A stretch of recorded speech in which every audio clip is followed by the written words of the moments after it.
So strategy on a page, I had the opportunity to first come across the approach at the start of my tenure with Commonwealth Bank's private bank. We called in Bain & Co., one of the big consulting firms, and Gary Turner was the managing director of Australia at the time for Bain & Co., still is, I think. So he and the team helped develop this notion of strategy on a page back in 2009 for CBA's private bank.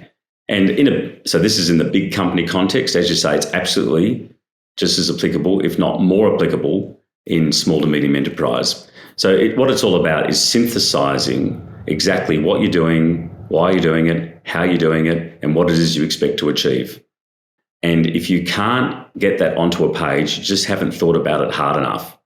So you need to think about it. And I know you've been through it recently, Nick. You've just got to keep thinking about it, keep working it, keep effectively recutting it, and get yourself down to a very clear plan that says, this is what we're about, this is how we're going to go about it, this is what we expect to achieve, and this is how we're going to measure that achievement.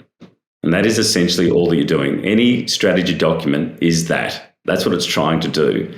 And yes, you might end up with something sitting behind it that's many, many pages. But in essence, when all's said and done, if you can actually succinctly synthesize those key questions, whether it's a sole proprietor or a large listed corporate, everyone has the same challenge of working out what do we want to do, how are we going to do it, how are we going to measure success, how are we going to go about it. Those things are just so critical.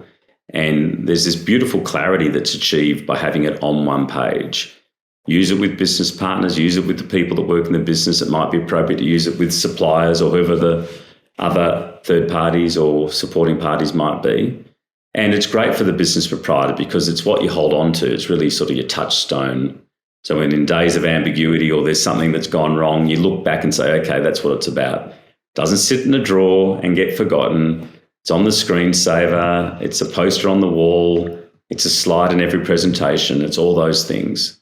And so it's really just about empowering and enabling the effort.